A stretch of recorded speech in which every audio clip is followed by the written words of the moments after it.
আজকের মাহফিলে সমাপ্ত পরিশেষে একটি কথা বলতে চাই, যাদের মা আছে মায়ের দোয়াটা নিও বাবা।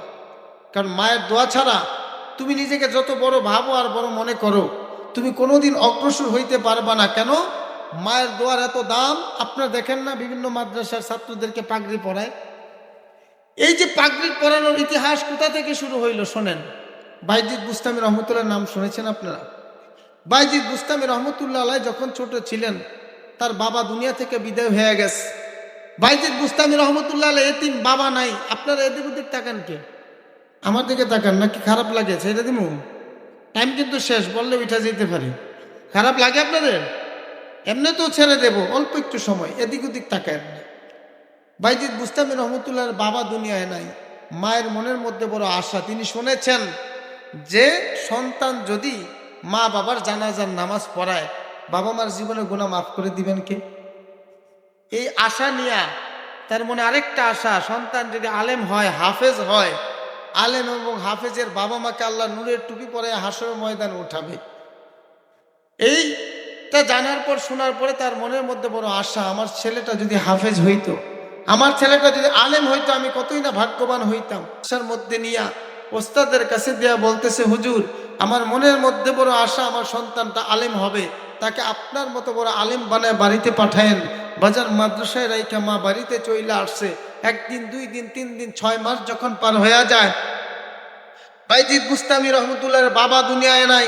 মাকে যখন 6 মাস ধরে দেখে না, বাইজিদ বুস্তামি রহমতুল্লাহ আলাইহি চোখের পানি ফেলে আল্লাহর কাছে কাঁদে আর বলে, মাবুদ গো,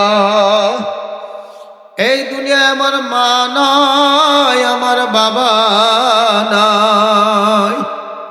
জন্মের পরে ছোটবেলায় বাবাকে হারাইছি। 6 মাস আগে আমার মা আমাকে মাদ্রাসায় রাখিয়া চলিয়া গেছে। 6 মাস ধরে মায়ের চেহারা দেখি না রে মালিক। মায়ের জন্য মনটা বড় কাঁদে। দৌড়াইয়া ওস্তাদের কাছে গিয়া বলে, হুজুর প্রতিদিন বিকাল বেলা ছাত্রদের মা বাবা এসে তাদেরকে আদর করে চুমু দেয়, আর আমার মা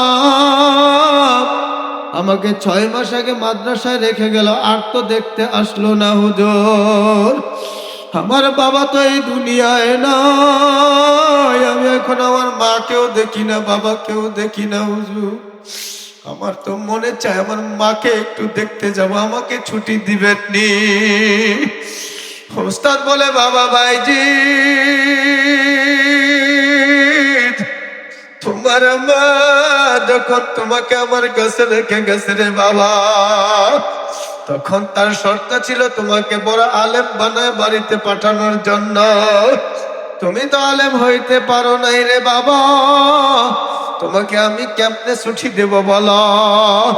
বাইজিদ বলে, কি করবো হুজুর, আমার তো মনে না মানে না, মায়ের চেহারা অনেকদিন দেখি না, মাকে দেখতে মনে চায় হুজুর, আমাকে একটু ছুটি দেন।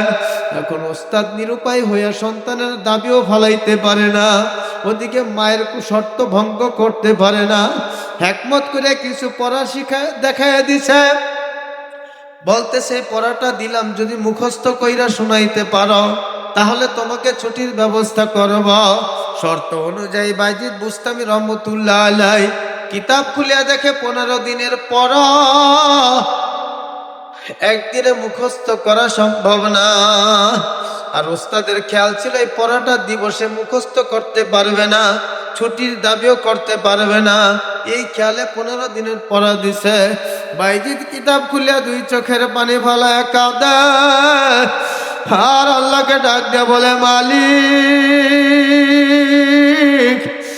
আমার বাবা নাই, আমি বড় এতিম রে মালিক, মাকে দেখার জন্য মনটা মানে না। আল্লাহ আমি আমার মাকে দেখতে চাই, তুমি একটু ব্যবস্থা করিয়া দাও আল্লাহ। ওস্তাদ যে শর্ত দিয়েছে 15 দিনের পড়া, তুমি ইচ্ছা করলে 15 দিনে মুখস্থ করাইতে পারো, তুমি ইচ্ছা করলে 15 মিনিটে মুখস্থ করাইতে পারো মালিক। আমার মাকে দেখতে চাই, ব্যবস্থা করিয়া দাও। ছোট বাচ্চাটা যখন সেজদায় পড়িয়া কান্দায়, আমার মাওলার কুদরতি কলিজার মধ্যে জোশ মারিয়া গেছে। রাত্রি ফজর হইয়া যখন আজান দিছে, বাইজিদ বুস্তামি রহমতুল্লাহ আলাইহি ফজরের নামাজ পড়িয়া যেই পড়ার দিকে তাকায়, সঙ্গে সঙ্গে পড়াটা মুখস্থ হইয়া যায়। বাজার পড়াটা মুখস্থ করার পর ওস্তাদের কাছে গিয়া বলে, হুজুর শর্ত অনুযায়ী পড়া মুখস্থ করছে, এখন ছুটি দিবেন নি বলেন। ওস্তাদ বলে, এটা তো সম্ভব না, কিভাবে মুখস্থ করছ, আমাকে বইরা শোনাও। বাইজিদ বুস্তামি রহমতুল্লাহ এক বসায় 15 দিনের পড়াশোনা দিছে। ওস্তাদ বুঝিয়া গেছে এটা কোনোদিন সম্ভব না, আল্লাহর রহমত ব্যতীত সম্ভব না। তখন ওস্তাদ বলে, যা বাইজিদ তোকে ছুটি দিলাম, মাকে দেখে চলিয়া আসবে। বাইজিদ বুস্তামি রহমতুল্লাহ আলাইহি ছুটি পাইয়া মনের মধ্যে খুশি নিয়ে বাড়ির দিকে যায়। বাড়ির সামনে দরজায় গিয়া ডাক দিয়া বলে, মা গো, আমার বাবা নাই। 6 মাস আগে তুমি আমাকে মাদ্রাসায় রেখে আসছো গো মা। 6 মাসের ভিতরে তোমার চেহারা দেখি নাই, তুমি কেন মাদ্রাসায় গেলা না? আমাকে কি দেখতে তোমার মনে চায় না?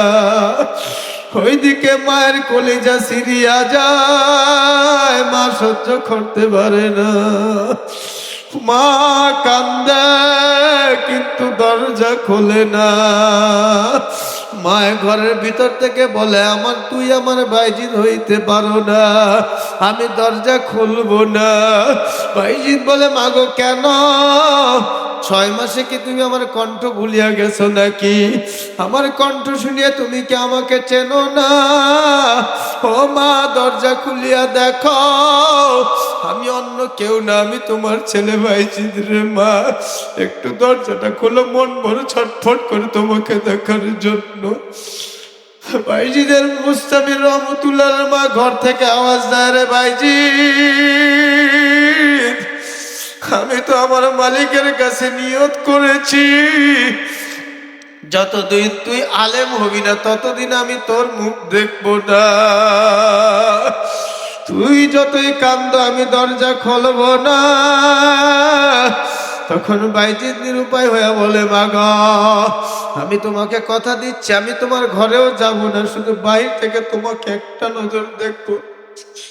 আমি ছোট মানুষ, আমার মতো কত সন্তান মায়ের কোলে যায়, বাবা মার আদর পায়, আমার তো বাবা নাই, তুমিও যাও না গো মা।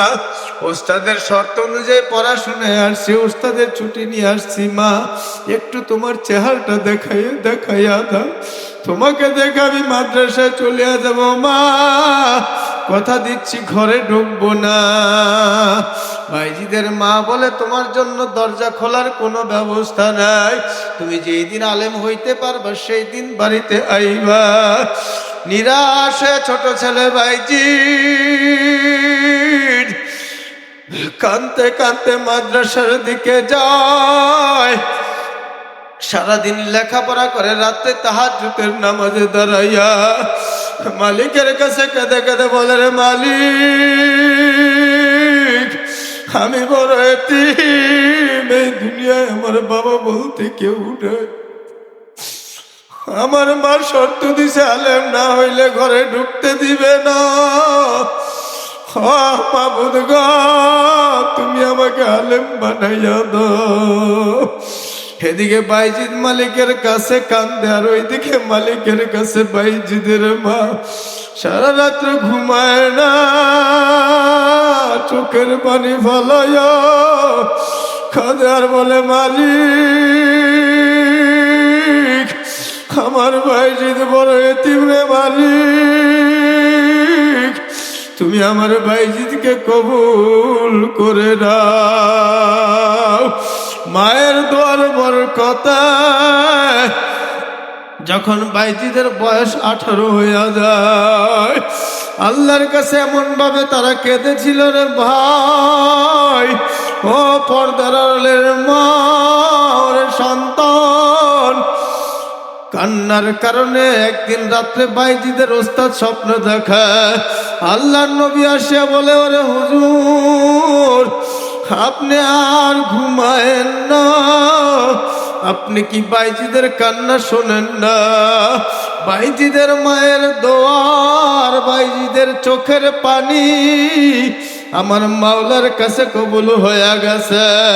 আপনি বাইজিদকে ডাক দিয়ে আমি নবীর পাগড়িটা পরাইয়া দেন আর জানাইয়া দেন বাইজিদের নাম মাওলার দরবারে আলেম হিসাবে লেখা হয়ে গেছে, তাকে আর লেখাপড়া করা লাগবে না।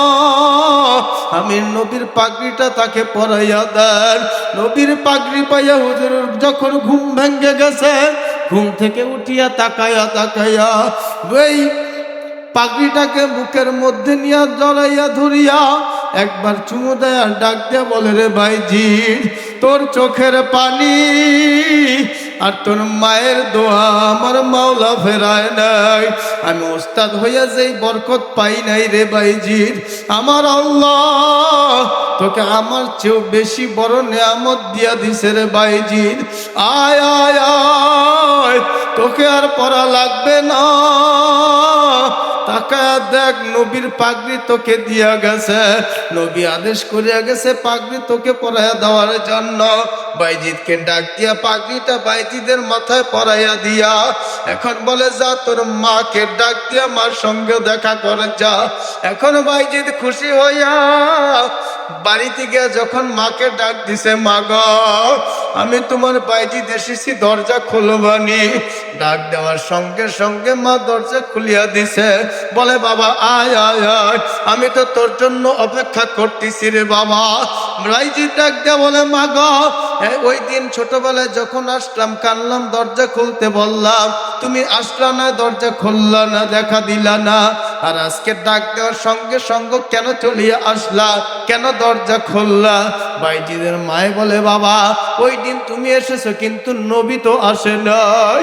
গতকাল রাত্রে আল্লাহর রাসূল আয়েশা আমাকে ডাকতে বলে, রে বাইজিদের মা, তোমাকে আর কাঁদতে হবে না, তোমার বাইজিদের নাম মাওলার দফতরে বেলায়েতের দরজা খুলিয়া দিছে। জোরে কোন সুবহানাল্লাহ।